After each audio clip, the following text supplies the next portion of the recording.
Good evening. Welcome to another edition of That Millwall podcast. We are live in person. I've got that cunt there and that cunt there. I can beat people. It's fun. It's lovely. Welcome to the chat. Good evening.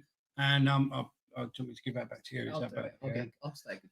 I feel good because I can talk, and I've got my bitch to the left for your right, and Don't call me bitch.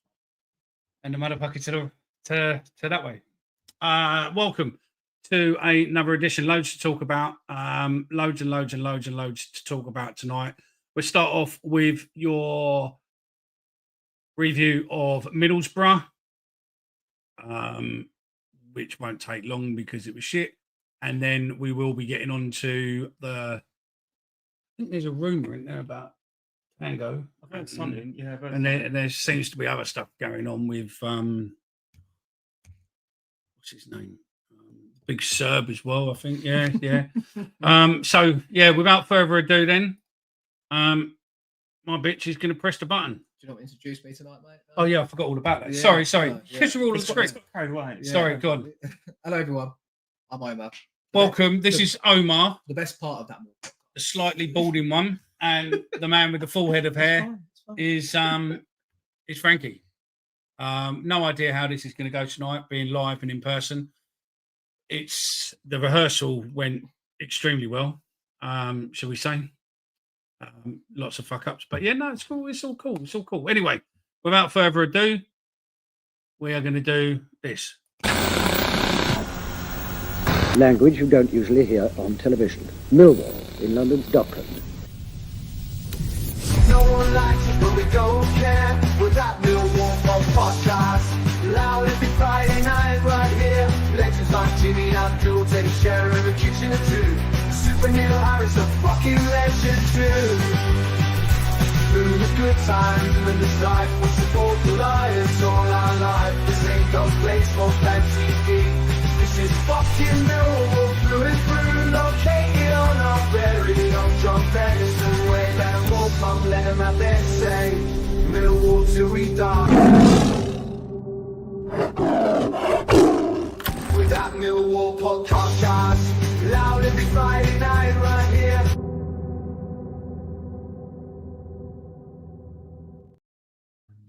Welcome back. Okay, this is quite off-putting now. Say hello to the chat. Shall I do that? How about Go I on do then. that then? You do that. Good evening to the chat. Evening to Leslie. Evening to Chris Brown. Evening to Flocky. Evening to Lions Raw. Evening to Paul Eadmead. And evening to Andy Roberts. Are you The real Andy Roberts. Born Free, Die Free, Little Iron Blue, Chris, Dan Riggs, the Three Stooges. Are we having that one?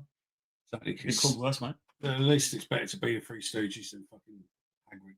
Yeah. Oh, Debs. Hello, Debs. Hope you're well. B-Line, who's pressing the buttons? It's the magic and the power of the internet. No one knows what we're doing right now. Tommy MFC. Oh, stop touching me. And why don't you give off one kind of video, 3 guys, 1 cut? Well, Let's just give off 3 guys 1 cut kind of video. we did joke about that, didn't we? But, We you know, did, yeah, but we've got 3 separate glasses, so we're not drinking. That's the premium content. Yeah, and we won't put on that comment, but yeah, no, and there is another Andy Roberts. There's Andrew Roberts and Andrew Roberts, yeah, I know, but which one is the real? No, look, see, no, I'm Andy Roberts. See, And hello to I'm changing my fucking name. and hello to Louise too, and to Larry Davenport. And That's a new one. I've not recognised your name before, No. Larry, but welcome. Larry, tell us where you're from. Yeah, tell us where you're from, etc., what part of the world. This is really going to throw me now. You know that. Just It's talk hard. to us. Yeah, but there's no. Yeah. Just talk to us. Talk to us. So Middlesbrough then, gents. I think after the game, Twitter decided to go into meltdown, and I don't really understand why. It was the second game, and we'd already played 2 games that week prior to there. I just think that players were knackered, players couldn't give a shit, players just didn't want to fucking play, and tactically maybe a little bit wrong, but yeah, I don't think it was as bad as what some people would led you to believe, should we say. I think I disagree slightly, mate. I don't get me wrong, right? It's what you can never expect a balanced reaction. I can't cut him off the screen. Yeah, just push me out, mate. He's on wheels as well. No, you can never expect a balanced reaction to it, right? It's not what social media is all about. That being said, the game was awful. I have to agree with Peter Sunderland there. The ref was shit. The ref was shocking. Yeah, I completely agree. He was terrible. But the performance in itself, how he performed that second half, the setup, the attitude of the players, some of them didn't look that bothered. I mean, come on, you can't be losing 3-0 at home in your first home game of the season. It's a really bad look. When was the last time we won at home first game of the season? I don't think we've done it. Stoke 2 years ago. Did we win 2 years ago? Charlie Creswell. Linked with Borussia Dortmund today. Was it? No, it went 2 years. No, it's longer than 2 years because we had JB and then last year we had Finney, so it's 3 seasons ago. All right, so 2 years. Because JB where we lost Bristol, didn't we? And then we lost against Matter. Last year was Watford. We lost. Yeah. So 3 seasons ago. But you know, either way, you cannot lose 3-0 at home. But was it a 3-0 game though? No. Let's Do you not think? No, I don't. I mean, I think there were 3 shit goals. I mean, I think the first one, Bender could have got down quicker and he could have it just swept by his hand on the far post. Awful defending. I think the second, awful defending. I think the second one was the header on it from the corner. And then the third one was just, again, where we just didn't close them down. And I would have said they were sloppy goals. I don't think realistically it was a 3-0 game. I think because the fact they scored what 4th minute, second half thereabouts, wasn't it? 9th minute. Yeah. So they scored then for the first one, and I think what that done is realistically we should have gained the confidence to be able to try and get one back, which we did have a couple of attempts. I mean, who was it who shot and it bounced off? Coburn bounced off the post. Yeah. And if that had gone in, it would have been a different game. We could have probably won that 2-1, maybe 3-1. But I just think that the ref was fucking appalling. The lino was. We could have had a penalty first half. Oh, 100%. I mean, what's that with Cooper? Negley. Yeah. And also, I just think that they were going down left, right, centre, and winning stuff. So I think, if I'm honest, I don't think it was a 3-0 game. I think it was just literally they had the run of luck in the second, and then the third was you just knew as soon as the second one in, you knew the third was coming. Fairness to Alex Neil, as well, though, he did make attacking substitutions. It kind of opened the game up a little bit. I mean, Marku didn't cover himself in glory for the third goal. I need to mention the subs make it worse, mate. Yeah, I need to mention Marku. So but you listen, and they still outrun you. It's the thing that got me with the subs, whilst you've mentioned it, and I guess Nick, to your point about it not being 3-0. Minutes before they got the second, I said we'd do well to finish at 1-0 win. Yeah. It felt like the goals would come in and we were so open. Yeah. To your point, maybe that was because he went more attacking. Yeah. But how on earth Aziz played full 90 minutes? It was probably the worst player on the pitch. He was terrible. Coburn didn't play well, but I thought Coburn was ever so slightly better than Ivanovic because at least he tried to get involved. Ivanovic was terrible. He played 90 minutes. Some of his substitutions were baffling. But do you take off your best striker when you're chasing the game? He weren't our best striker on the day. No. But do you take the risk? Do you try to... I kind of understand where you're coming from on that front, but I think at the end of the day, like it's gone now. I think the reaction online to your initial point, Mickey, is just at Mill Twitter. That is the online world. Mill X, SA. That is just and mention X and say hi, Ollie. Thanks for messaging. If you are watching us on Twitter, your messages do come straight through to the studio, so please do get your messages in. We do read all your messages and take them on board. Larry from Peckham. Larry from Peckham. Hello, Larry. First game was 1965, Hull City home. Now lives Kent Coast. That is Kent Wall. Proper Kent Wall. Proper Kent Wall. That makes you like me. And you as well. That we're Kent cunts. So yeah. But I think it's for me Saturday. It's quickly forgotten about. I know it wasn't a great performance. I don't think it was a 3-0 game. For me personally, we had the first half. Probably could have and should have been 1-0 up early doors in the game. And on another day, we probably walk away, with getting in front, and it changes the game for us. Do you know what I mean? Well, you have a go at me now. You should be switching phones off. Your phone's also gone off, you pricks. How about that? No, my name. I'm going to turn mine off. Mine's off. But yeah, we'll move on from Middlesbrough. for anyway. Yeah, right? I'll do your comments because you don't seem to be doing I'll them. do them then. You lead us on to the next topic. Andrew Roberts says Edwards via Vivish changed formation halfway through the first half. That's when Borough's fortune started to change. Unfortunately, Alex Neil didn't adapt to the new formation. I think you're probably right there. 100%. I think you're right there. And if you listen to his post match, he did say on there that realistically he'd take the blame for it because he made an attacking, put an extra striker on at Norwich, and it paid off. And he wanted to try and do the same here, and it didn't pay off. Can you just put the start message up? I'll put the start message up, Mickey. Venom, did I meet you at the fans forum? While we were on Venom, there's another one. If you go back to the actual thing, mate, it said about Aziz creating the most chances, or yeah, I saw that from Venom as well. There you go. Aziz created Aziz the worst player. He made the most chances, Frankie. He made one. Which admittedly is more than anyone else in that second half. Fair enough. But the amount of times he went, or the amount of times he should have taken on Aylin, didn't. The amount of times he should have got the ball in and cut back and then just didn't really put a ball of any meaning into the box. No, he was poor. He was really poor. Yeah, good evening, Stu. Yeah, he wasn't the only one that was poor, though, was he? No, I mean, everyone was poor. Not by long stretch. From Stu's point here, he says Cooper was shocking, apparently. I mean, especially for the thirds. Let the striker get behind him, and once then ball went over the top, it was game over. Yeah. Let's have it right. Stuart, you two will have to try peanut butter whiskey before you go, like at least a sip of it. Okay. Let's have it right, and again, we'll talk about it more later. Tanganga was awful. Tanganga was terrible. The amount of times he should have got across, he should have helped Cooper out, he should have helped that Crammer at right back. Yeah. He just didn't.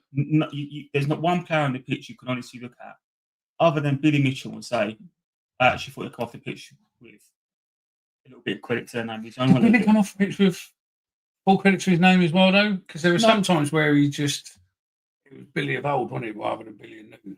Yeah, he weren't good, but he was the only one that weren't absolutely awful. So I guess by process elimination, right, it's got to be the best one. Two of you on what's that? Leslie says, two of you on the piss, except Mickey, who's the only got sense one. My goodness, sorry. It's Mickey sitting on a couple of cushions as well. I like that's my favourite comment, Chris. Thank you. Don't punch me out of this, mate. All right, I see you. Is that better? But if you are, I might go get cushions now. Do you know that? If you are enjoying this though today, you know what you have to do, guys. Like the video. It's a bit weird for us, I'll be honest. I know we're not going to frown it too much, but the three of us are sitting in person doing a show. We did do it once in the close season. We've done a show that Frankie's not brought back yet, and I'm waiting for him to do another episode of that. But besides that, it's a weird dynamic, and it's also trying not to talk over each other and just trying to be, dare I say it, a bit more professional with it. That's it. I think we should do transfer deadline day. We do three guys in the Tesla. It says we frozen. Are we back now? Apparently we frozen, but are we back? Are we still frozen? Okay, right. Are we still playing? Oh, let's have a look. Are we still frozen? We are frozen. Is your laptop gone to sleep? There we go. We're back. Hey! That was because the laptop went to sleep. So we've now made the laptop permanently live. So we're all back. Don't worry, it'll still be recorded. We haven't made it permanently live, mate. Every now and then we have to lean over and yeah. There's no tech issue. Blind date. Where's Sinner Black? And dare I say, whilst we're trying to be professional, the camera freezes. But, listen. They might not have heard you. Welcome to that Millwall podcast. Yeah, we're faking it till we're making it, guys. That's what I want to say. Fake it till we make it. It's a terrible. Are we back? Just to confirm to the chat. It's a terrible screensaver. Thanks for that, Mark. Venom. No, Venom is Team Venom is saying that we're sorted. So yeah, we're done. Okay, cool. Well, thank you guys. Get back in the comments and keep going. Remember, we do the top comment, and I might actually have a prize today. I might, yeah. Well, we've got loads of prizes there. Mickey looks younger with makeup. Right. I've got something for you in my pocket, actually. Where are we? Should we talk about some transfers this week or rumours this week? Or I don't know what the notes are, but yeah, let's. Oh wait, hang on. Before we do it, we have got an injury to talk about. Should we do that because that's relevant to the Middlesbrough game? Yeah. Well, yeah. Look, that's good, isn't it? I know. That's fucking good. You didn't even see the notes. Well, yeah. It's almost like So Sound was on, just frozen. Oh, okay. Good to know. Mickey, gonna start singing "Let It Go." Let it go. No. It looks like the overlap. We'll take that, BT. Fucking top man. I'm sure I'm going to find you a prize for that comment now. The prize is two cushions. Can we keep to the show structure and talk about Alfie Doughty's injury? Alfie Doughty injury, out potentially 6 to 8 weeks. Yes, he's done his hamstring, hasn't he? I don't think he's done it. He's just redone it, hasn't he? Well, he's obviously back, so he's done his hamstring injury. But in fairness to me, and I want to give us a little bit of credit, what did I say? The only thing that could go wrong with Alfie Doughty signing, guys, is the risk of injury. So because of that, unfortunately, that's down to him. But it's a shame, isn't it? Because like obviously he had his big moment, his debut against Norwich, and then he's gone down injured in Middlesbrough. Can we just state the obvious where someone else is going to put in the comments in a minute? What? Was he really potentially match fit? Probably not. Was he at match fit? Match fitness. Yeah, it's in like it's Bobby T. Where's my fucking aftershave, you prick? I think he's, and it sounds really bad coming from me because I know I do, but I think he was probably carrying a little bit of timber.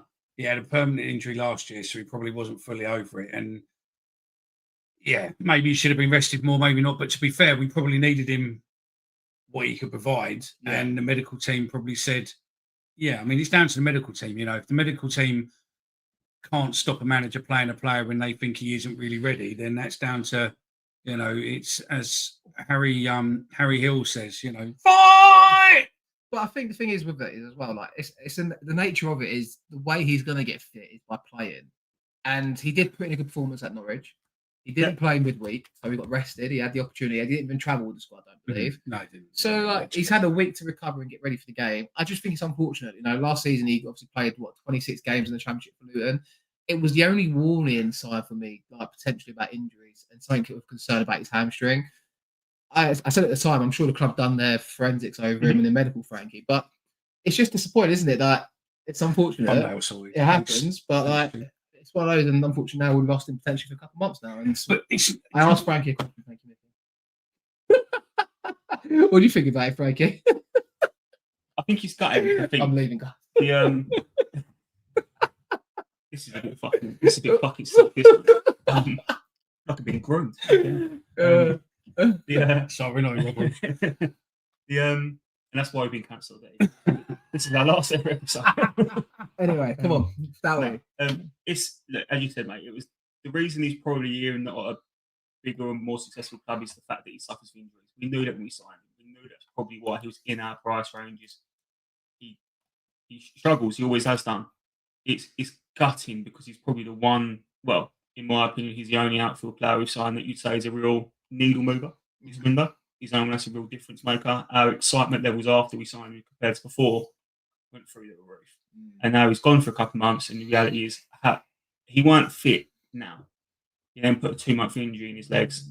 How long before he's actually back on grass playing, contributing to the standard that we need of him? Yeah, we're probably looking near a 3, and you think to yourself, then you get into that Christmas running where it's thick and fast games, and it's going to be tough.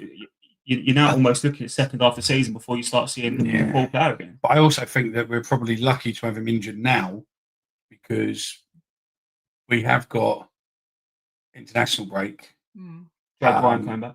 Joe Bryan coming back. Sack Starch is fit and available. So, and Lovelace and others coming back. So, you know, there are other players coming in. So I think, you know, realistically, I think there was someone a minute ago who said match fit or not, you know, hamstring. But yeah, he was out last year, and Andrew with hamstring. He played not many games last season for the same injury. So it's not as if it's new. So yeah, what's that? Be lying. He'll probably be 20 stone by the time he's over his injury. On the subject of it, I mean, we mentioned obviously 6 to 8 weeks, or you know, I don't know, who knows how long this injury is going to be lay off for him. Do you almost not rush him back and maybe even like make sure he's 100, if it's possible to get him back to 100% without him playing? Maybe you look after him because you don't want to lose him again later in the season, because we saw the impact, albeit in one game, Norwich away. You can't, with Sturge available and Brian soon to be coming back. I believe Brian's in training, just not ready to be played yet. He's on the grass, yeah. So does this force the club into maybe, instead of looking at a replacement? Does this force the club into maybe going and knocking on Premiership clubs and looking for a loan to cover that position? For another left back, I don't think we can, mate. I think it's more that they're looking for a wing, isn't they? So it might be for the wing, but yeah. Yeah. I think we can go through the positions a bit later on because I think you've got to be careful with certain positions and whatnot. But yeah, we're maybe we'll come back on staying a little bit. So let's. Love Bates has had the longest comeback on record, and he's not even been here a year. He's training again, Lovelace, isn't he? I've seen he's training. I'm sure he's been back training and then got disappeared again, then come back. Yeah. Didn't he get injured again? Yeah. So, Well, when he scores the winner at the playoff final at Wembley, we're thankful that he came back. Yeah. You're not driving home, are you? This is only my first one, Frankie. I have no idea what you're on about, mate. But yeah, no, it's look. Should we We go still to also Tanganga? have Adam Mayo as well. To be fair. Yeah, no, that's it. Yeah, no, that's a good point. He needs to come back as well. That'll fix the And we've season. got Thingy as well, and we've got Danny Kelly potentially. Well, midfield, and he can play on the wing. So potentially, he's he needs to have confidence. Nicky hasn't said it yet, but there is famously Macaulay Langstaff can play left wing. Can he? Apparently so, mate. And do you know what I'm also shocked about? I didn't know that. You got a picture of it. We've not got it loaded on here to put it on camera today. You What know, about that? you know, there's a reason for that, don't you? Why? Because there's a reason. Don't you fucking dare. Oh, I don't fuck all. No, but we're on your laptop, so you could quite happily. What do you think of my laptop's full of pictures of you? and fucking No, but you Langstaff? could because it's Apple and your phone's Apple. You could quite happily connect it. Right. I'm sure I Anyway, could, but I haven't. moving on. Tanganga. Let's talk about it. The elephant in the room. Japit Tanganga. I want to ask you a question first. Go on, mate. With Tango, and to you, the listener. So, Mickey looks like he's been captured. Yeah. I said, I need a little sign that says, "Help me." It was Save Chip from Soccer M back in the day. Yeah. It was Save Chip from Soccer M. It's Save Mick. My question is this, right? What's the right price for Tango? 5 million? If it's 5 million, do you sell him? Is it 6 million? Do you sell him? Anything above, I would say anything probably above 6.5, 7. Fucking, I'll be driving him there myself. I think for me, I've been saying it for the last couple of days to people. If it's north of 5 million quid, considering the release clause that is hanging over his head, the release clause obviously is there to be known. It's 1.2 million pounds, isn't it? I believe. At least that's the number everyone keeps talking about. If we get anything over 5 million, you would be stupid. The one in the middle looks like Neville. Yeah, that's Bobby days. Okay, of course. That's an Right, absolute cheers, Bobby. I mean, yeah, poor Gary Neville. But no, look, I think on it, look, I think the fact is, when it comes to this, with like Tanganga, if you get over 5 million quid for him, you'd be stupid not to take it. Yeah. The buyout clause is there, and all it takes is Sunderland to get an injury with Dan Ballard or someone like that, and it's the day before deadline, and there's an injury that comes in, they're going to panic and try and get Tanganga. That's the facts about it, and I think I kept saying the last couple of weeks as well, so I'm giving myself another pat on the shoulder. Thanks, guys. Thank you for listening. I think the only thing that could stabilise this was Doughty getting injured and potentially losing Tanganga and Someone else. and maybe someone else who I also said, but we'll get onto him in a little Is while. it though? I mean, realistically, right? And I think this is the biggest controversial comment, or maybe in a little minute. It won't be right now, but maybe in a little minute to air. But my thoughts, look, I think his agent is an absolute fucking nightmare, allegedly. Right? I'm going to throw that in so you don't. How do you know that? Anyway, right, through various other agents I know, for other people, that he's been, he's been touting Tango around like a fucking, a cheap offer at fucking Poundland, and no Prem clubs have really come in. And what I can see is that I could see him being a nightmare with it. If it is rumoured that he's going to Sheffield United, they probably offered him a bundle of money, probably, so you got to think he's 27 years old. So take the payday, get himself sorted. Yep, take the payday, get yourself sorted, family. Because realistically, anything more than what he's on here, he puts that in a pension fund, doesn't he? And then he's on the same money. So realistically, he's better off. And I get that. I get the money and all that lot. Listen, you've been there, 50 odd games or whatever, 56, 58 games. Look, thanks for everything you've done, but we knew you weren't ever going to be staying. We've had a contract on the table, we believe, for a while, what you've not done or your agent's not interested in. So, okay. I just hope that his agent doesn't try and fuck over the deal going to Sheffield to try and force a Prem club in. And then we make nothing on it, because I think that would be, what do you call it? You know, And the reality is, right, that was always a situation we're in because of that release clause. We knew that 1.2, 1.5, 1.7, whatever it was always possible. And I agree with you. I agree with you, Mick, around like ultimately we knew we weren't going to be here forever. Personally, I've always got to a stage with Tanganga now. Is a little bit of me's bored of talking about it. A little bit of me's bored of talking about it. Release clause. A little bit bored of talking about, will he stay? Will he go? Yeah. At least if he's gone, we can start, as a club, we can start to move on. We can start planning for the future. Without him, because we know he's not here, it's done. A little bit like the Jed Boys back in the day when we were sitting there all out that whole summer. I mean, we've offered him a contract. Will he sign? Yeah, I mean that was different. We fucked him on that. But we all knew Jed Boys weren't going to sign that contract. We all still spoke about it. Also, hoping that he would. It is a bit. If he goes, he goes. It's done. If we can get anything above 5 million, I think the club's actually done quite well. Without that release clause, I think he's a £10 million player. Yeah. That being said, mate, you've said this before. No one's paying that money. No. It's alarming to me that so far, not one of the 20 Premier League clubs has sat there and gone, even as a squad player, as a backup, he's worth 1.5 million.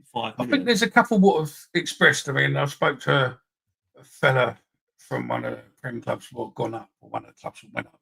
And he reckons that they're possibly interested in it.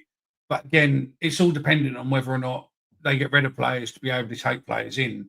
But I'm going to ask I'm going to go controversial now. This probably will send the chat into overdrive. Conversation what we had. Where we've had with this. We have a lot of conversations. We had a conversation regarding this to a degree and whatnot, right? But my thing is this, right? Loads of people sit there and go, "Fuck me, just spill it all over the table." I'll go get some tissue in a minute. Let you lot answer this, right? I won't be licking out the camera. But you licked that earlier, yeah. Anyway, what the fuck point at me? He's not on 30 grand a week, by the way. My point is this, right? He is a great player for us, right? But do I think he's the best player in the Championship? No. And I think that potentially he's probably not even in the top 5 in the Championship. But I do think what you said before, that Crammer is going to turn out to be our best underrated signing we've done. What? Just to come in on that quickly, but like, it's obviously disappointing. The difference, the hard part here is between loyalty and business sense, isn't it? I suppose. Is there loyalty in football anymore, though? Loyalty from the club or loyalty from Jack? Probably both. But the thing is, when it comes to Tanganga as well, what is he, 26? And you mentioned the point earlier, Mickey, like, end of the day, if you're Tanganga, just say 30k a week is what a comment here from Ollie is. Tan is on 30k a week. How much money does United have to better than no Prem parachute money? I think the thing is, they get 30,000 fans a week, as we're going to find out tomorrow when we go to Bramall Lane.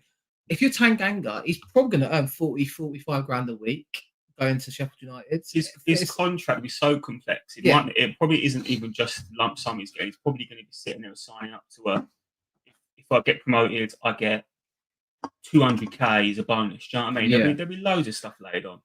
And also, the elephant in the room here is how much money is his agent going to get, which is a massive driver for these things these days. It's not just about what he's earning. Of course. I think the thing with it as well, though, is like, if you're him, like, he's proved his fitness, which was the main concern, which is why we were fortunate enough to get him. So if you're Tanganga, you probably look at him going, realistically speaking, this is probably a chance. If he's not getting the Premier League move that he's obviously tried to pursue, hence the release clause when he signed the contract with us, it's probably the next best thing. And as Mickey said, it's a pension pay for him in the future. I guess for me, and maybe I'm talking as a fan here, I've got Lincoln's a little bit, and I'm sure you two have both got opinion on this. I think my issue with that is this is a guy that before his 25th birthday, really probably played about 50 games for his whole career. Yeah, it was at Tottenham for a long time, didn't work out. He had loan moves at Germany, and I want to say he had loan moves to Italy as well. Neither worked out. Yeah. He come here as an act of desperation. Let's have it right. It was sheer desperation. So, in that sense, for me, I do question. For the first time in your career, you found a club that's managing your injuries properly, that's giving you the game time you need as a footballer.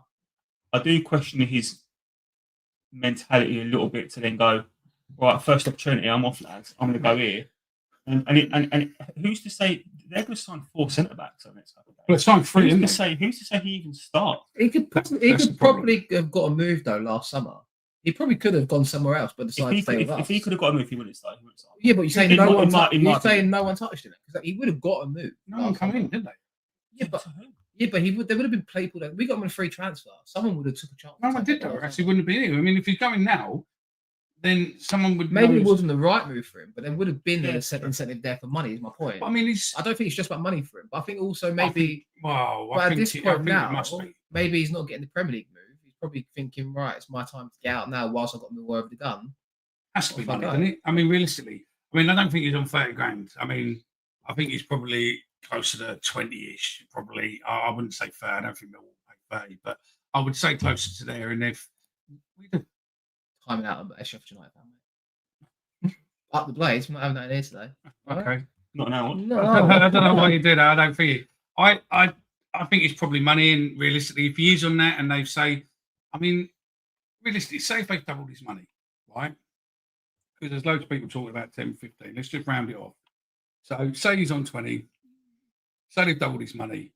Realistically, you could stick that 20 grand, that extra 20 grand into a pension fund. Yeah. He's then got the same wage as what he's on here. Mhm. And he might be playing every game, he might not. That's down to him. That's the risk he takes. But he's going to be looked after because his injury ain't gone away. It's still there. No, true. And he could play 5 games for them and suddenly get injured. Yeah. I suppose the question relates to going forward from this is he's a fantastic championship player. Yeah. But when we've seen him in the Prem or seen him against the only Prem opposition was Palace, we saw Yeah. him against, and they ate him alive. Okay. So is he really a Prem player? And also the Prem is a lot faster, a lot more intense. Would his injury hack up to that? Yeah. And also, listen, if he wants to go to Sheffield, living in London, playing every game with us, then his agent's a lot more persuasive than anyone else. All the money's there for him, let's be Yeah. honest, right? But I think, anyway, back to your point about Crammer, because a few people replied to it, and I've got my take on it as well, but just quickly, Benjamin says Crammer has so many better attributes. I probably agree with that a little bit. Yes, I- Mark Murphy, Crammer has a lot more to offer yet because he hasn't really played where he's best suited. Completely agree. Agree with Mickey. What was the first? Crammer is better. I've got to say with Crammer, I think he's obviously got the attributes. I agree with Venom's comment. I question the whole. That's to be fine. We've got Crammer. I think Crammer's clearly going to be a better defender with more potential than Tanganga In time. in time. But my fear is when he played there last season, he had 2 or 3 games, and then we had that Blackburn away game, didn't we? We lost 4-1. Tanganga played that game. Did he? Mm. Did he not? I'm sure it was the Friday, then the Monday. I was in. Because he came I back thought in so. afterwards, no? I could find out. Triple Mate. I check. thought he played. But I think Crammer had 1 or 2 good games. But I think we're going to have a lot of learning on the job with him at centre half. And if we're fine with that, and we're like, I don't listen, I'm happy to see him learning on the job. But everyone's saying, yeah, Crammer's going to be the better player than Tanganga. Tanganga's the best central defender I've ever seen play for Millwall in my lifetime. Ever. And I've said it before. Yeah, So like, for Millwall. yeah, in my lifetime, Yeah, playing for for Millwall, Millwall. he's the best centre half I've ever seen play for the club. And that's competing against the likes of Paul Robson, who I love and adore. Right, Paul Robson was a no-nonsense defender. Tanganga is the modern day perfect centre half of this club, and I think that's why the I think disappointment. he's sprints, isn't it? I mean, he has that. Yeah. He has that fucking. And also his ball will ability. be. His ball ability, Mickey, on the ball, and it's not as a necessity, but as we've started to evolve our style of play a little bit, and I'm waiting for Frankie to tell me that Crammer plays centre half that day. I think the problem is though, it's like the issue is we're not going to be able to replace that. Good idea, mate. You can look at the Yeah. comments. Anyway, I'll get some more comments up, mate. Don't worry. Evening to Connor in the chat. Hello, mate. Hope you're well. Sheffield United inquired about Tanganga in January, and the club said 12 million, according to Tommy MFC. B Lion, watch the volume turn down for 2 minutes. It looks like mixing therapy. Okay, if you don't want to hear our voices, I suppose you can turn the volume off. Guys. Why would you turn the volume off? Yeah. There's a lot more sense we turn It the also volume off. depends on how long the deal he gets with regards to Tanganga. West Ham are also losing to Chelsea. Everyone want to know. Yeah. B Line says he'd rather have Crammer too. Tanga does carry and hides Cooper's frailties. I think this is also what's important. Yeah. When he's not in the Yeah, side, you yeah. notice it. And I think a lot of people last season obviously followed in fans play the season. I think if you're Millwall, look, you've got to take the deal because like I mentioned, it could come to the 30th of August or 31st. I think deadline's the 1st September. But you can lead up to the deadline and suddenly he's gone to a Premier League club for £1.2 million. So if you're Millwall, you've got to take the deal. I think we're all concluding the same thing, right? We all agree? Yeah, no, 100%. You've got We've to got to take the deal because it makes sense. I mean, also, it cost us nothing and we can reinvest that money, especially say if it's rumoured that it's 7 million. I mean, fucking hell, take 7 million, we can suddenly reinvest. And it makes sense. But I just don't think is this, you know, these people what seem to be like worship him and all that. Look, I don't understand. There's no loyalty to players. Why is he, you know, fantastic? You know, it's been good for us. But then maybe that's the problem, isn't it? Because we were used to being loyal to players, and then we used to criticise not selling players or not having valuable assets. And now all of a sudden we've got valuable assets, haven't we? That's the conversation from us this morning, isn't it? It is. I'll bring it up again. Yeah, no. Basically, the conversation what we had this morning was, I said it makes me die because if you look along X, Twitter, whatever you want to call it, right? The problem you have is that everybody seems to be going, oh, you know, all we're doing is selling this, selling that. Why are we doing this? Why are we doing that? But the new model is about reinvestment and and I think for the first year, 2 years, we're potentially we are going to sell assets because for the last 5 years, maybe 10 years, no one's really looked at Millwall. No media, no one's interested. I mean, going into this season, people were putting us in the bookies and everyone else was putting us in to finish fourth. And you're like, we've never had that. You know, we're lucky if we get out of relegation sides. But yeah, it's like, I think, tell me when ever in Millwall's history, and it was something what Venom posted the other day, but if he goes for 7, say, whatever, that's close to £40 million. Yeah. He didn't play against Batman. He didn't play against Batman. I told you, see? There you go, you're welcome. Thanks, everyone. See? Tanganga didn't play it, and then he came in next game against Norwich, or whatever it was. Norwich. I'm going to double down on it. He came in against Norwich and we won 1-0. There you go. We won 3-1. 3-1. But yeah, right. He had a hand in the sling. In the cast. And I think that's it. I think that's, you know, I think we've got to look at it and go, right, we're going to sell a few players, we're going to have a few players. Same as if the Serb ends up, you know, with the rumours of the Serb ends up going. It's more money. That's nearly 50. If the Serb goes for, say, 18 million or something, right? Yeah. That's nearly £50 million we've had in players sold. Yeah.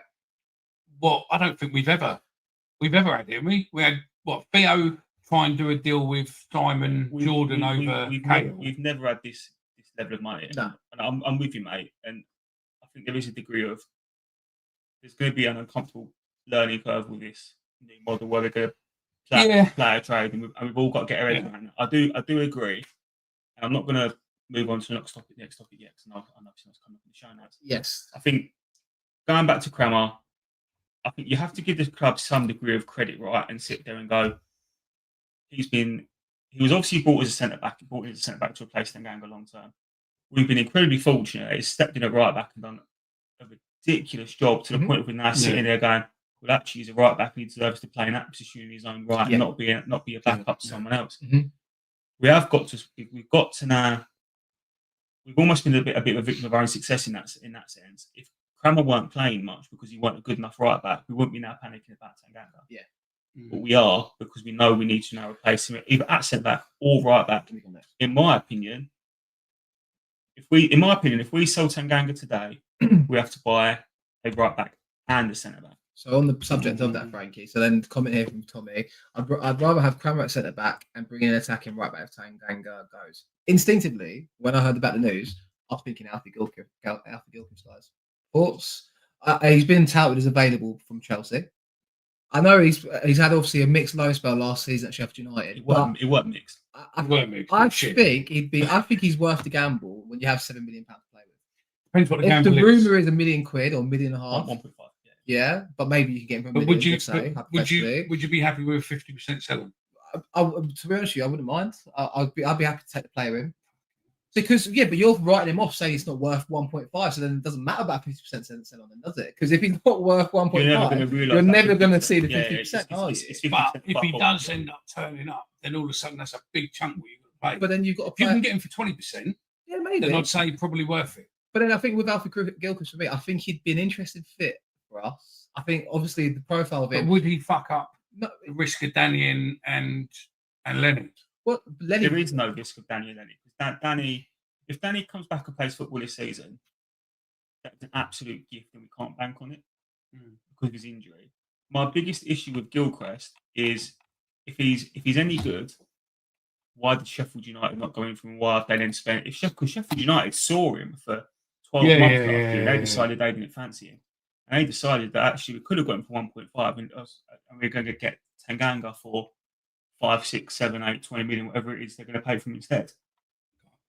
Why, if he's not good enough for them, respectfully, if Millwall genuinely sees itself as a potential playoff chasing side, which is the noise they've given us all summer, and the noise that we all think we are, well, I think we can't then be getting players like that that clearly aren't of that standard. Yeah, but I think we're not. I think, realistically, I think the bounce of last year and the positivity and everything else, I think it's more the fan base has gone, because of the positivity for once from a manager going, we're looking up for a change rather than looking down. Yeah, There's been more than that, Nick. Yeah, but no, I know the rest. But Mark Fairbrother come out and said, 2030, we ideally want to be at the Prem by then. And they're obviously looking at long term. It's in another 4 or 5 years to go. So we're talking about this process which realistically, this model is a 4 or 5 year model to grow in. You end up selling a player, you end up buying two. You might sell one, you'll end up buying two. Until then, you have a fixed amount of players where you're not necessarily getting into this horse fucking auction buying and everything else. So you then have settled players a year, 2 year, and then you make the run for the promised land. So I do understand what they're doing, and I think it makes perfect sense. But I think Millwall fans as a whole, and we've always done it, and we've moaned about it so many times, is that we just expect, if we're getting a little bit of a luck of the draw and we're getting things going and we're positive, we think we're doing championship. I don't think it's that, Mickey. To be honest, I think it's the thing is, the problem is we've got fans always ambitious at the start of the season. Yeah, and then when if you're not ambitious, or at least hopeful, yeah. That's the point. And then I think so. Then, but the problem is you lose 3-0, and we spoke about that game on Saturday. It wasn't just the result; it was obviously just the fact that we lost 3-0. It was disappointing. But then you lose Doughty's injury, who's a marquee signing, in my opinion. I know we got Coburn, but that's like, got Doughty, fuck me. Everyone's thinking this is it, this is our chance. Tanganga's then getting linked to the move away. He's supposedly about to move. That's your best player last season, whether you like it or not. You're fighting fans player of the season. And then you see the rumour of Ivanovic being linked to Leicester, which we'll come on to in a minute. That's when it gets a bit like Mill needs to, people go, Mill should hold firm. I think with Tanganga, we're held over a gun, so there's no point here to try and mess around with it. But that's when it's like that whole, I think the perception is Mill are not showing up ambition or kind of not being, they've got to double down here and try and keep the player. That's what the perception is on that side. Okay, go on. I feel like I'm fucking in a tennis match. Tick. I'll give you one of these. From my point of view, the biggest issue I have is I think we haven't been ambitious enough this window, regardless of Tanganga. Even if you exclude the Tanganga situation, we've said for ages, and this is no secret, this is no inside information. The club come out in the fan night and said, we want a centre midfielder. Well, that was about a month ago. There's still no centre midfielder. Well, there are rumours that we're looking at one. We're looking at what's his name? Brilliant. What's his name? Taylor. Hopefully, it's a centre back. Hopefully, rumours can't play on Saturday. So we've known since January that Lenny isn't getting any younger. We knew against Cardiff that McMorrow was out for a long-term injury. Yeah. We knew right back was a problem. We got lucky that Tanganga did an incredible job as an interim. Kramer. What did I say? Tanganga. Sorry. We were lucky that Kramer did a great job. But, we have to do more. And to be sitting in a situation, if we're being honest, there's 2 players that have joined us this window. There's 2 outfield players that have joined us this window that weren't here last year. We've got Doughty and Luongo. They're the only outfield players that are additions to this squad. You've lost Scanlon. You've lost Harding. You've lost Wallace. Not Harding, sorry, Hutch. You've lost Wintle. You've lost Honeyman. You've lost Saville. You've lost Watmore. We can all sit there and we will probably agree that the overall ability of them 7 players weren't that high. I do concede that point. Mm. But to replace it with 2 outfield players, the squad's weak, mate. We should have done more before Tanganga.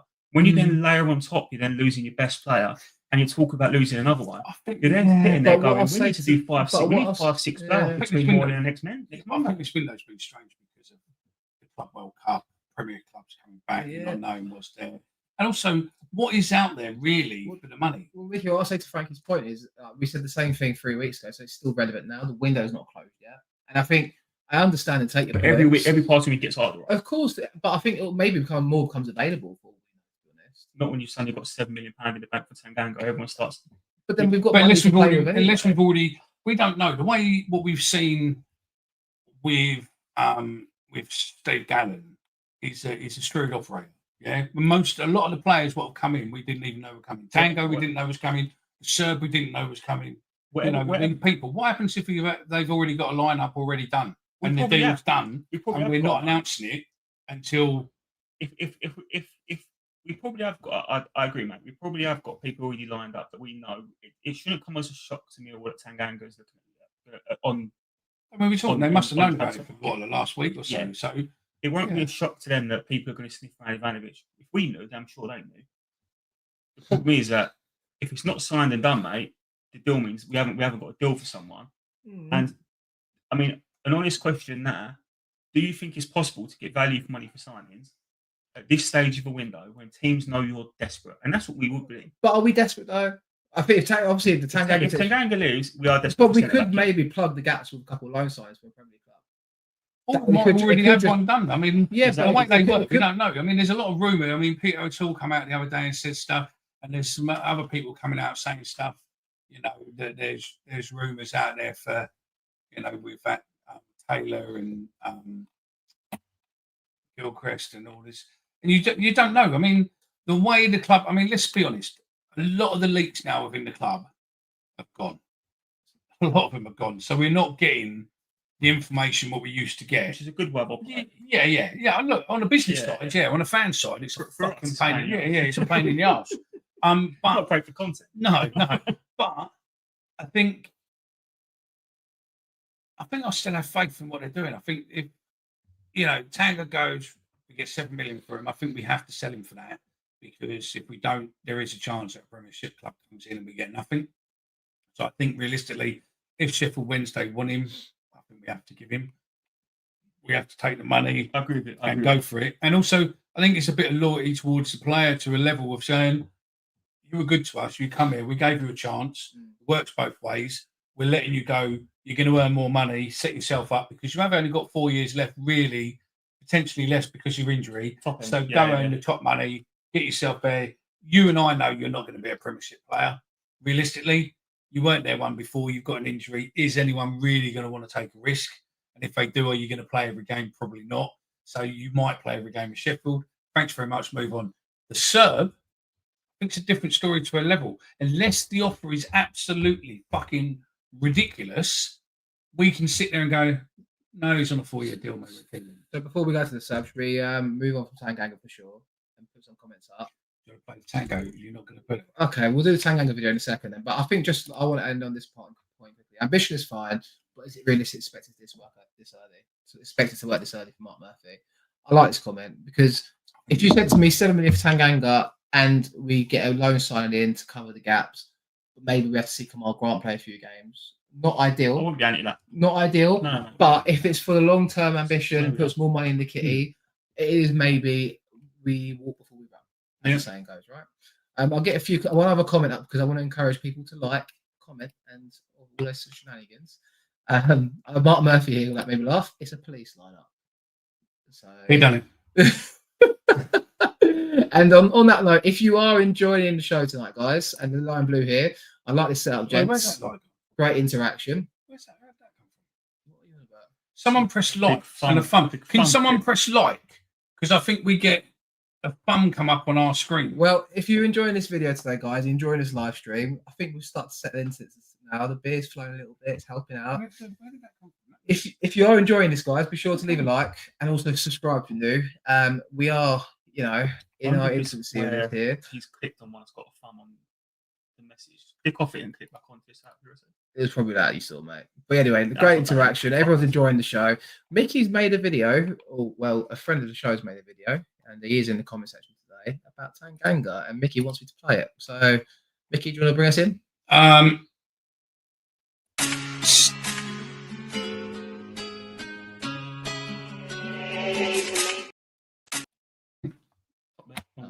It's not now. You switched it off.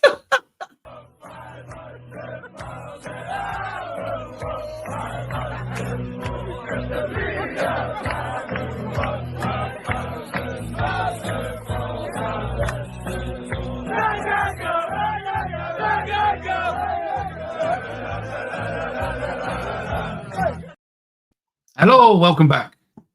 Ivanovic. Yeah. He's been linked to Leicester City, mate. Yeah. Have they got the money?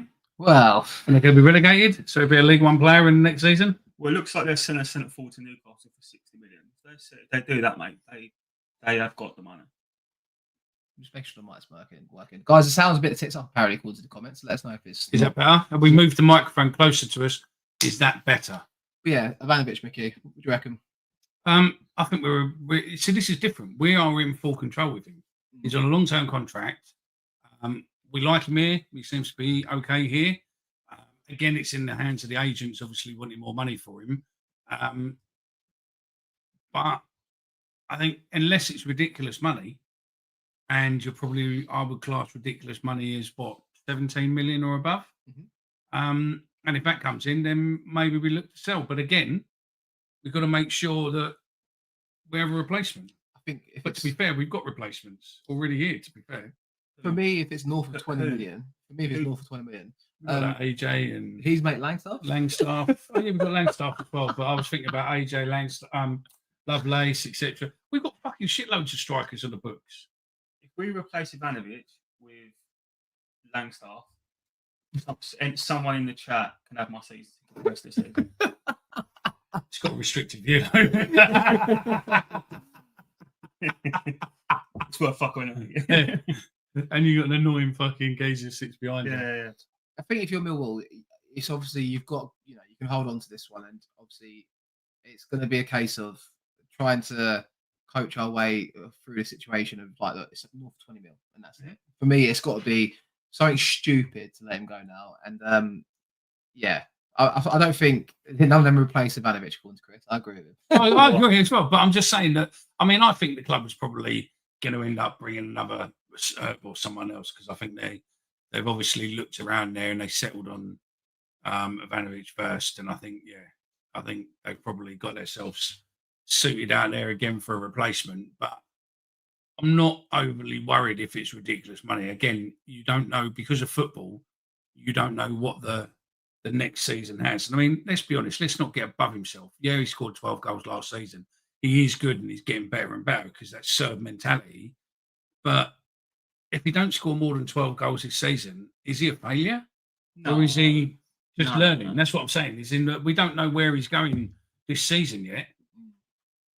So he's learning on the job still. Yeah. I mean, I wouldn't want to sell him, because I think he can make himself into, I think he's going to be worth a lot more, 20 plus million, if he had a blinding season for us this time next year.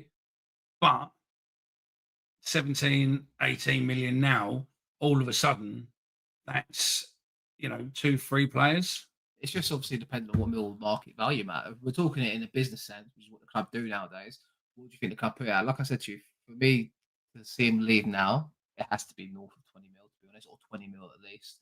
Just because of the situation we're in. If it was pre-season and there was still 3 or 4 weeks to go before the start of the season, I'd be quite happy to maybe say 20 million, 18, 17, 16 million pounds, let him go. The comment section here, Ivanovic has had a slow start, Mark Murphy says, but we know what he can do, and I'd rather see him not go. I think a lot of people share that opinion with you there, Mark. Dave W, thanks for the comment. Ivanovic is still developing. He needs at least the rest of the season with us. Tommy MFC, if we sell Ivanovic, we have to replace him. We can't lose goals out of the team. There's no striker at the club yet can replace him, Ivanovic. There is Coburn. Maybe the club bought Coburn with that in mind as well. They wouldn't shock me talk if they bought Coburn, and you look at Bangor Williams, we said this before.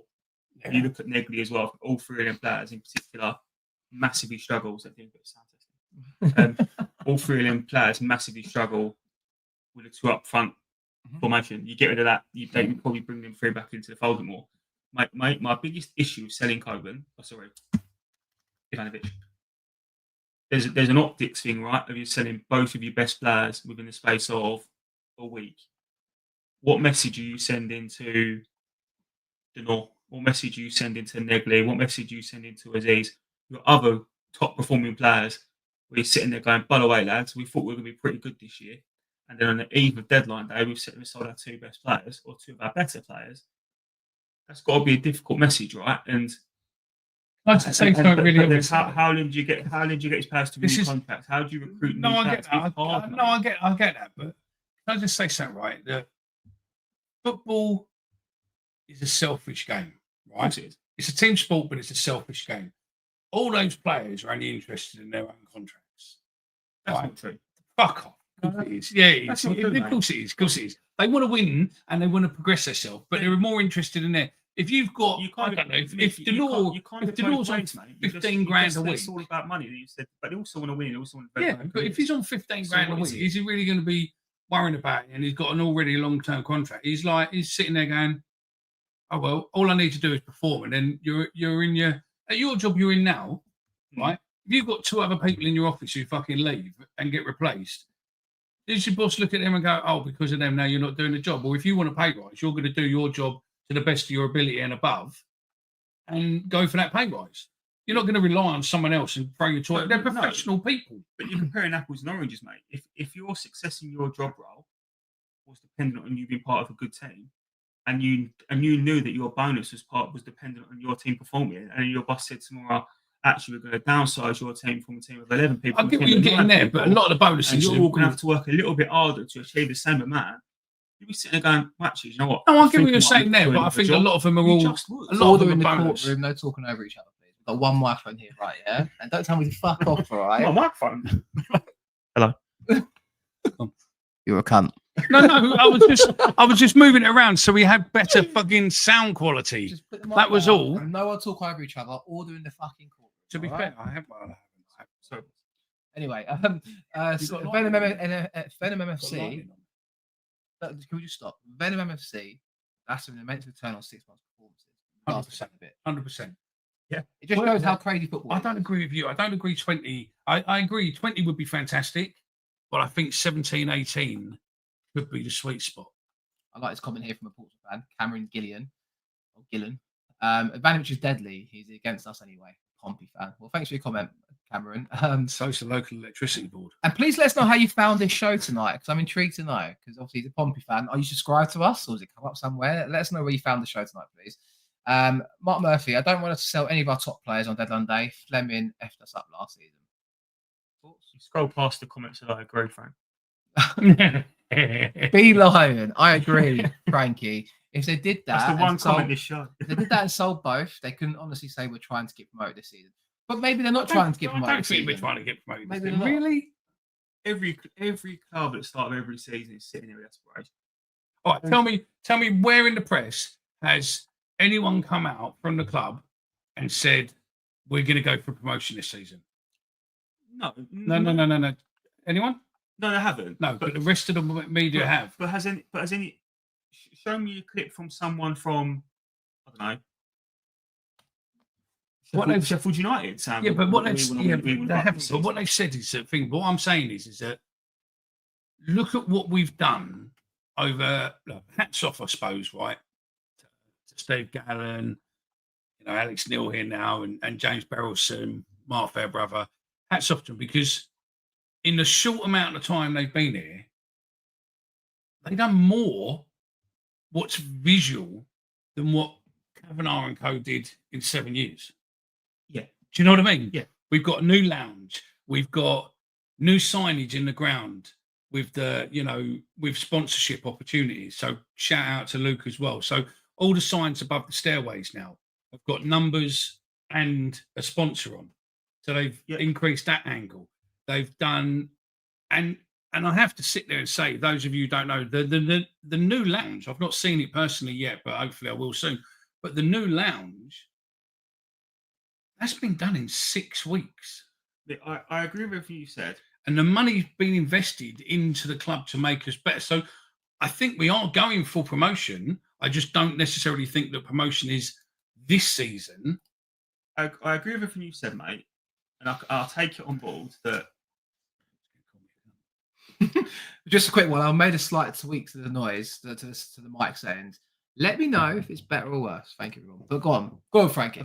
I agree with what you're saying about off the pitch. Yeah, they're making massive developments, making strides, and the club is becoming much more commercial. Whether you want it or not, whether we agree with the commercial aspect of football or not, is neither. We discussed this last week. We won't do the Sky Sports conversation again. But the club's making great strides. I made this point months ago that ultimately it's all, whilst it's good news and whilst it's good that we got kits out on time and whilst it's good that fans can go away on pre-season tours and stuff, and whilst this is all good improvements, it all ultimately means fuck all if we don't win football games. And a lot of that, when you then lose, I agree. And I know that you can sit there and go, we lost one game this season out of 3 competitive fixtures. I know. Thanks, Mark. Yeah, cheers for that, Mark. I think I've sorted it though. Thank you. Cheers, everyone. But ultimately, right, it's tough. It's tough to sell that the club's improving when all you're seeing is, in the space of the last couple of days, we've gone from the high of beating Norwich, and we're all sitting there going, we could be really good this year. You know, this could be the year. And since then, you lost 3-0 at home. 3-0 at home is poor. One game. I know. Fucking hell. I know. What's your username on Twitter? Shut up. Mickey at Mickey.Simpson. Ex-fan of the board. Current boulder. And then you bear all that in mind. You factor in we've lost the first game of the He's in season. a white t-shirt. You mean him, yeah? I think he's Jamie Carragher. I will try and do a That's Scouse Bobby. accent. But Bobby, slow down. Just remember, I've got your voice messages. But you bear all that in mind, you then start losing games. I can guarantee you, when we start losing games, no one gives a fuck about the I get you completely. stuff. No one cares. No, I get that completely. I 100% get you, right? But I think most of everything what's come out so far this season or before we joined was from the media, the betting companies, and a lot of it's driven because they know that if they start and it's believable this season, right? It's believable to say that Millwall could actually do something. It's believable because of what we're doing within the club, more exposure, more things. It's a believable basis, right? Rather than if we'd have done it 2 years ago, just sat there and the media come out and said Millwall's going for 4th place and all this, you would have gone, fuck off. Yeah. But you know and I know, right? The betting companies and everything else are doing it all purely because it drives their traction. It drives people tweeting. It drives people talking. I bet there's loads of people on here, mate, was probably put, what was he? The Serb was 50-1 to be the top goal scorer this season. And then it went down to 25-1. And I bet loads put a thing on him. I bet loads have put a bet on that we're potentially 1,000-1 or whatever it was, 100-1 or whatever it was to finish top. And then there was 10-1, 20-1 to finish in the top 6. So the bookies know what they're doing. A lot of it's there, but here you go, look, 50-1. No one from the club has come out and said we're going for promotion because I just don't think we are. No, but to my point, mate, no club would say that. We'd have better players. We would have done better in this window. If we were going for it this year, if we were going for it massively this season, so why not go for it this year? We would have had if they'd have thought we've got the players and everything else to go for it, we would. I don't think we're there. I think this is a project, and I think maybe this season, next season is where we just build the core and we get there, and then probably 2 seasons, maybe next season or 2 seasons we go. I think to Dev's comment here, it would have been great if the high had lasted for more than one game. Yes, but if we win 3-0 tomorrow, yeah, that's it. We're back on.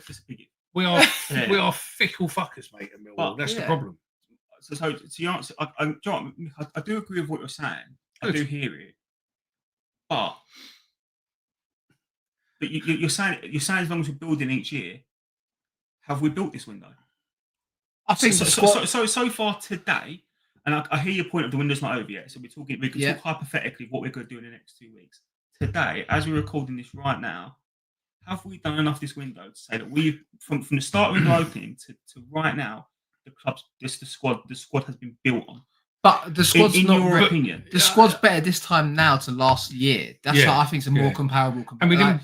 And I think we're not just buying players or signing players for the sake of it. No, that's it. But we didn't sign most of the players. Why are we comparing? Didn't we sign Tango last year? Yeah, we signed Tanganga on a The permanent 30th, last didn't we? summer. It was On the 30th of August, wasn't it? no, it was before the start of the season because he was suspended for the first 2 games of the season, wasn't he? So he couldn't play.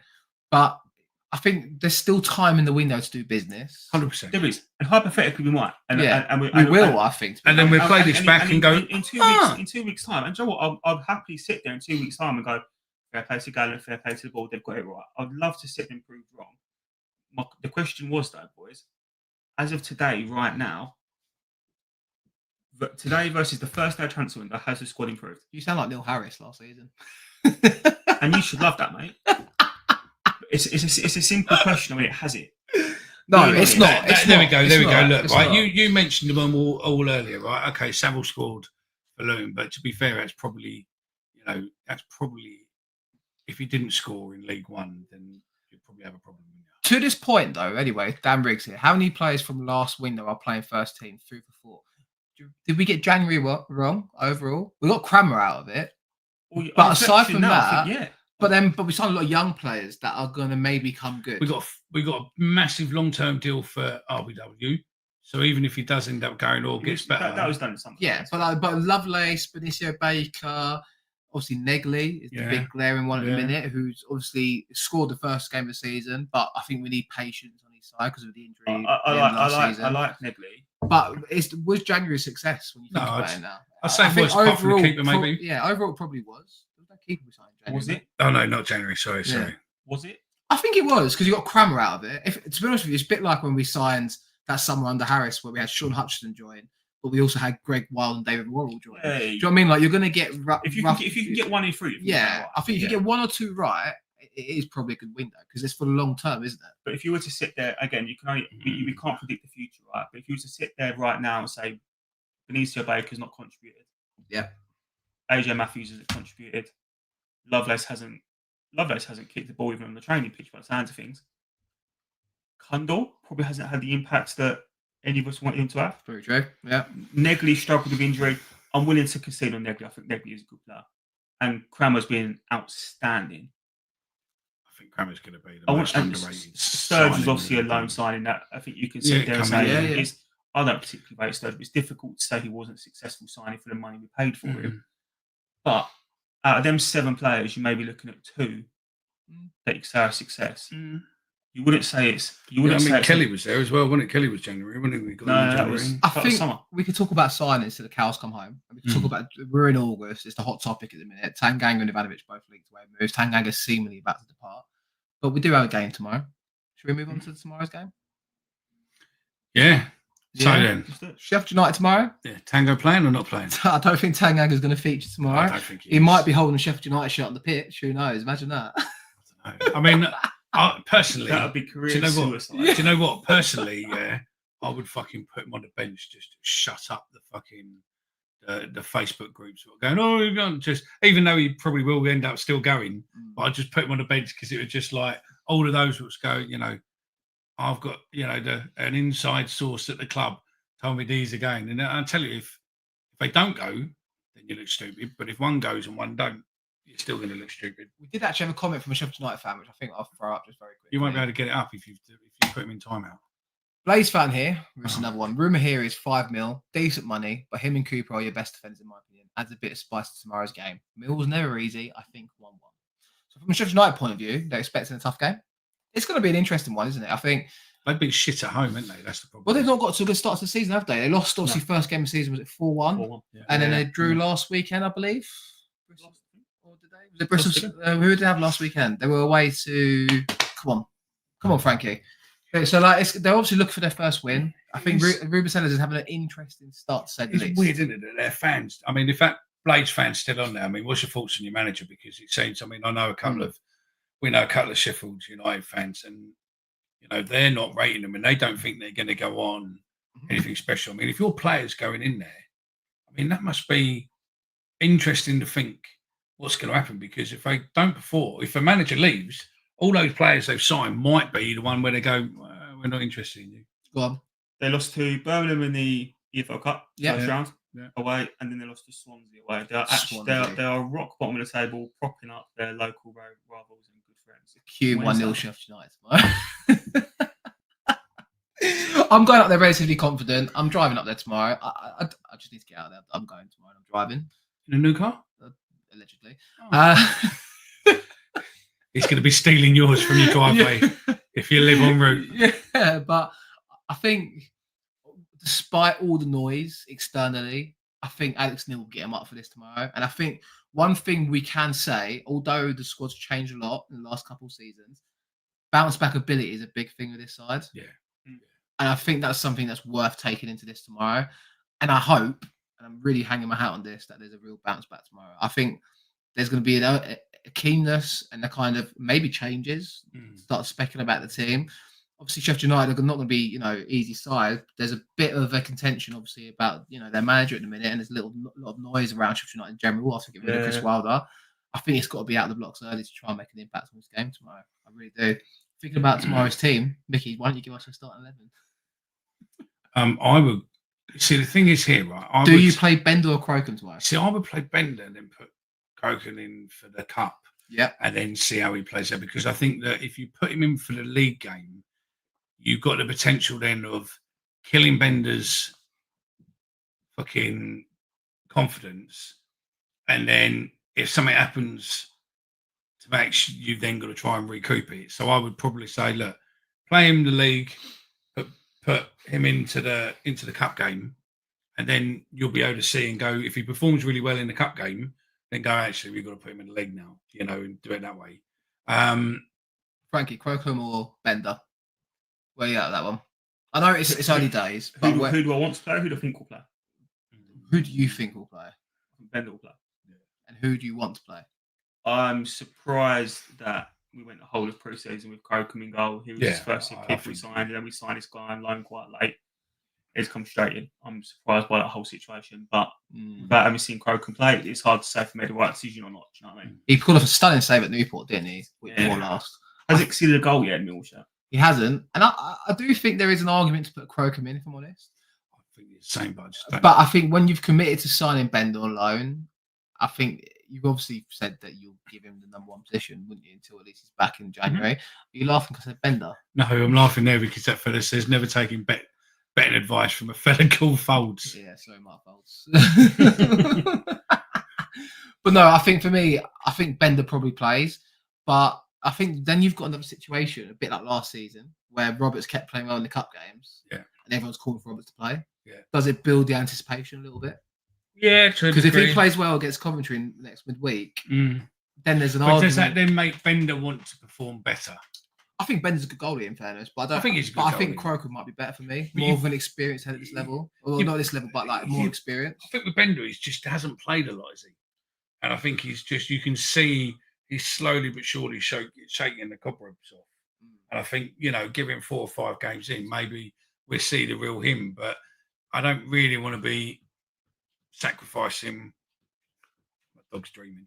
I don't really want to sacrifice, 3 or 4 games losing 3 or 4-0. Do you know what I mean? Yeah. I don't think we would. No, I think we're going to win tomorrow anyway. Don't worry. I think we'll win tomorrow, yeah. Anyway, so I think changes to the team. Obviously, there'll be an enforced one at left back. Sack Sturch is probably likely to start, I imagine. Crammer at centre half with Cooper. Yeah. Frankie's pulling a face if anyone can't see him, but I'm pretty sure everyone did. You got any reservations to that? About that centre back pairing? Yeah. No. About who it leaves at right back. Yeah. Ryan Lennon at right back. Yeah. Makes me think nervous. We're going after Ryan. I love Lennon. He's an absolute legend of the club, mate. But do we put Crammer right back and Harding centre? I'm going to pull a face of that one. I don't mind Harding, but he's a backup for a reason. I don't think he should be anywhere near his team, to be totally honest with you, at the championship level. Solid, professional head, whatever you want to throw out there. Where's Harding? He's there to pick up the bibs at training, mate. He might be a lovely geezer, but if we ever see your family out and about, it's him who said you should be picking up bibs. Yeah. And his wife and his mum and all that are quite nice, to be fair, mate. I'm sure they're lovely. I'm sure, and everyone says he's a nice bloke, but he's I don't know his dad. That's another show. But, yeah. Whatever. He's not good enough though, right? No, he's not. He's not. If you're going to play him, I'd rather play Grant. Yeah. Maybe give Grant a I'd rather chance. play Leonard at centre back. Does Kamal Grant play and then Kramer right back? No, it's Lenny right back. Stranger things have happened. Mm. You never know. I do think it'll be Leonard right back. It'll Yeah, be Kramer and Cooper centre halves, and then left back will be Sack Sturridge. Midfield 2 unchanged. Billy Mitchell and Casper Denol. I think they both looked leggy against Middlesbrough, so I wouldn't shock me to see a change in midfield. So who would come in midfield? Kundle next to Denol. Is that where we're going with this? Because there's not many options in the midfield. I'd be half tempted to go with midfield 3. So you'd have Maybe have Luongo, Mitchell, and Denol. I know I've said one of them's come up, but or it could be a world where, because I think there is a world where you do have midfield 3 and you have one holding and 2 kind of up and downs. Yeah. So that could be Kundle and then Mitchell, like you say. Essentially. But Luongo would be interesting if who'd you drop? So you drop Mitchell if you went that way. Say if you went 2 man midfields. I think, to be honest with you, I think he keeps the 2 in there personally. I think you probably will, but I mean, it'd be interesting. Right? Obviously, Mitchell went off against Middlesbrough, and he was probably our best player. Yeah. So who knows what the situation is? Yeah, there. hopefully, ain't injured. Yeah. So then I guess the rest of the team after the midfield 2, hypothetically, Coburn and Ivanovic both start again the week after Coburn's last performance at Bramwell Lane last season. assuming that Wolves haven't made late contact and he doesn't start at all. Yeah, that's true. So, yeah. Wolves. For Ivanovic, yeah. Yeah, or Leicester. Or Leicester, whoever, one of them. I do think it'll probably be. So it's going to be Coburn and fucking Langstaff in. I think Negley comes out tomorrow. Comes out. Yeah. Do you think? Yeah, I do. I think maybe Negley comes out and Kundle comes in the wide position and then Aziz off the other flank. To be fair, Kundle played against Sheffield United last year in the game we won 1-0. I thought Kundle was excellent that day. I think Kundle gets a good look in tomorrow, to be honest. I just got a feeling like I don't think he's gonna. I don't think Alex strikes me as scattergun changes, but I do think depending on opposition, I might like to change it, and maybe he might think Aziz on one side and Kundle on the other. That's just where I'm going with this personally. I do see that happening, and the Venom are losing 4-1, so everyone's happy on that one, right? 100%. Perfect. And then up front, obviously, Ivanovic and Coburn, yeah? I mean, I probably wouldn't go 2 up top. I'd probably go 1 up top myself. But I think he will stay 2 up top. So what would be your 11 be tomorrow if you was in charge? The back 4, as we said. Yeah. I'd probably go with a 3-man midfield, Luongo, Denor, Mitchell, get an extra body in there, a bit compact. I quite like the idea of Kundle and a wing.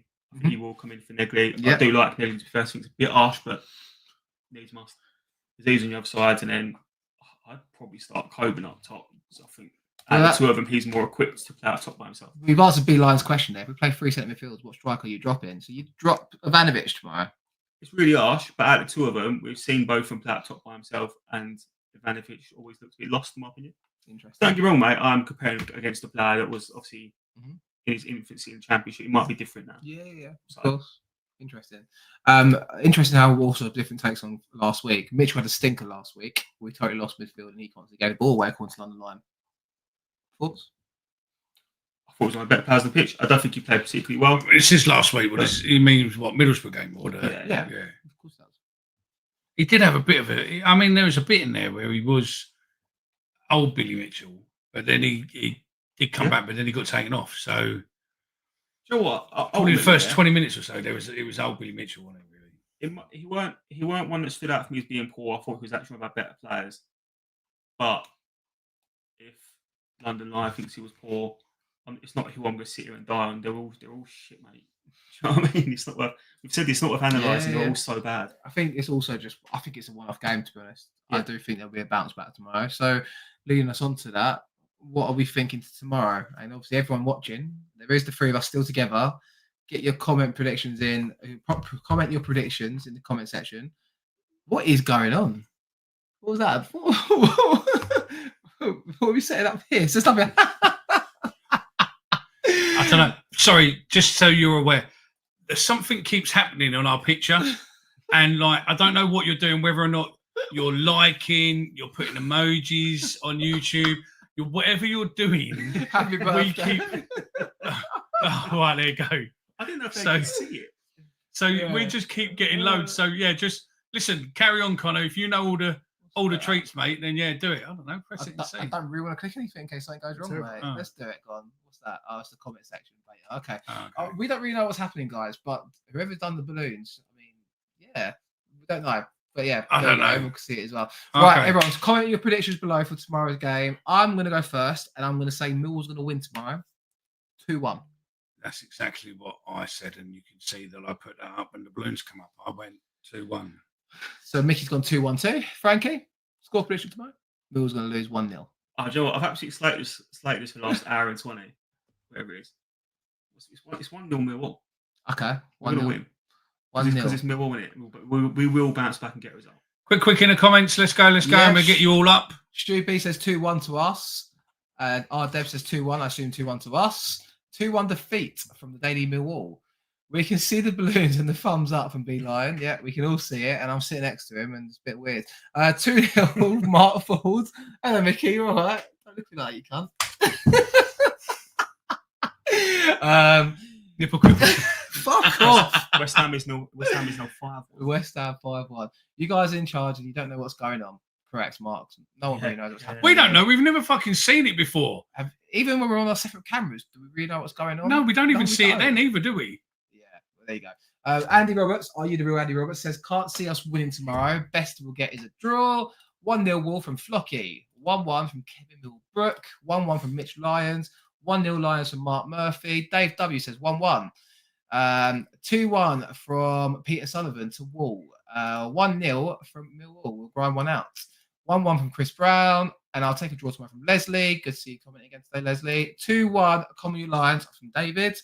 2-0 to us from Tommy. 1-1 from Andy Roberts. That is the real Andy Roberts. So don't worry. Andrew Roberts, you're out of this one. There's the comments. I've really enjoyed tonight. It's been different. There is teething issues, guys. But look, we've had the opportunity to sit together as a three. If you've enjoyed it today, like it, share with us, and obviously we will look to improve on it in the future if we do it again. We can do it again. I think we can do it again somewhere, but yeah, we can do it definitely somewhere. We can meet up and do it, or we can do it here. It's not an issue. But I'm not doing the food beforehand again. But yeah, Mickey lay on the spread today. I'm gonna start calling him fucking Chef Mick. yeah, Chef Mick, or start calling him ex. We've got Chef more now. Mick, Chef on the ball. Chef on the ball. Yeah. Born 3 says 3-1. Yeah. Millwall, and Chris Brown says no. Karen Brady looks like. Not. Yeah. Anyway, moving on. That wasn't the one I wanted. So yeah, one. Get separate. Yeah, no, we will have next time. So don't panic. Don't panic on there. We listen and we do it. Or I'll just hold the microphone. It's a bit of ASMR going on right now from Mickey over there. But yeah, look, it's one off. It's a bit different for us. We use the opportunity to get together, do the show. It's a Friday night. It's started off the bank holiday weekend. Hello from Canada. Hello. Bank holiday weekend, guys. 3 days off work. Everyone gets to chillax. Quite decent, right? What's the time at the minute in Canada then, Kevin? Yeah. I think it's about 5 hours, isn't it? You're in New York, so it's probably the same. Only 4:24 4:24 there. okay. He just got home. Well, thank you for your comment, Kevin. I do see your face commenting quite often. And 2-0 Wall from Lions Raw. 2-0 Wall. So, yeah. As we're all together, any questions you want to ask us before we go? Like you fuckers. Thank you very much. Yeah, like you fuckers. Come on. Yeah, leave a comment, leave a like. Help Go on, us we'll give you out. 5 minutes. Any questions? Oh, Omar is going bald. Yeah. it's ironic coming from a bald person, but there you go. I'm allowed to say it. He's not in his defence. He's not going bald. No, I'm not going bald. Yeah. I've been going. going bald for a while. Listen, He was guys, going it's tragic. bald in I know it. 1973 Look at as it. well. It's not looking good, bruv.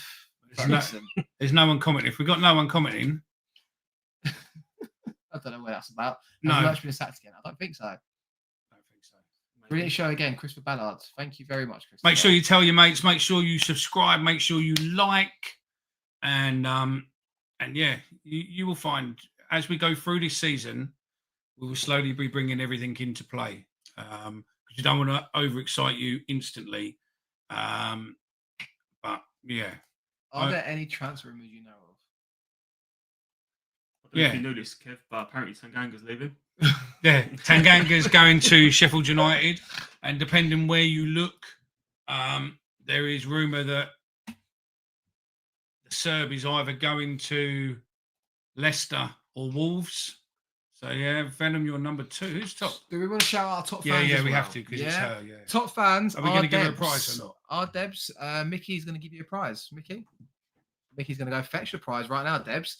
So anyway, How exciting is this? No one has any idea what it's about. I have no idea either. It could be absolutely anything. But yeah, shout out to our top fans. First place, our Debs. Second was Venom. Thank you very much, Venom. Third place was Mark Murphy. Fourth, Dan Briggs. And fifth place, the Daily Millwall. Also, nice shout outs to Steve Lloyds, Andrew Roberts, Faulds, B Lion, and Neo Quest. Guys, we really appreciate your comments, your interactions as always. And Mickey has got a prize for our Debs. Go on, Mickey, take us away.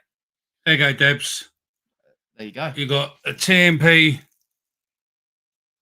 badged up cup. There you go. You can't sell them, can't buy them, but you've got one. Get on info@thatmillpodcast.co.uk. Put our Debs in the subject. Our Debs the winner, and we go there. There you go, Mickey. Strike your ego. Mickey, remember the AMS boat? Yes, mate. The Fulham game. Good day that was for Mitch Lyons. That was great. That was when, who was it I was talking to the other day about the boat at Fulham where you had the combined union of union of tree surgeons.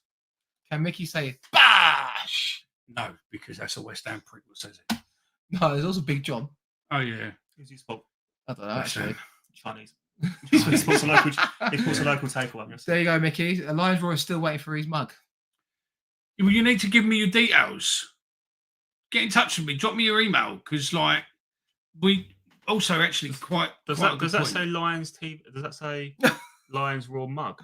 No, but I've got another one out there if you want it. Just email me and I can get them in the post here tomorrow. Lions Raw. Just again, info@Lions Raw winner, and I'll get that sorted for you because they've seen it. I've got everything out there. My question is, there was a couple of you that have won the Poppy auction or the Poppy raffle, and you won the mugs, but you've not emailed me to let me know where I need to send it to. The only person who was in touch was Kate, and she's got hers. So yeah, if you can get in touch, I've got your emails. If not, I'll email you over the weekend. But yeah, and also once you get it or we sort it out, make sure that you tell Raphael that you've got it because otherwise they keep the money. Which is a rather great business plan, to be fair. So yeah, thank you very much for listening. Thank you very much for getting in. Debs, that's a one-off cup as well, mate. So yeah, be chuffed with that. That is a one-off cup. We're done for another week. We will see you again very, very shortly. Probably be something midweek before the game. And we'll be back next Friday. So from me, thank you. And from these guys, I wanted to do that all the time. It's fucking brilliant. On that bombshell. F-Troop are the real nutters. And I'm not going away for some dirty northern punts to spit all over me. If he spits over me, I'll put a fucking point. Oh, giddy up and get away. Oh, we're going Millwall and we're going today. Here we go. Rocking all over.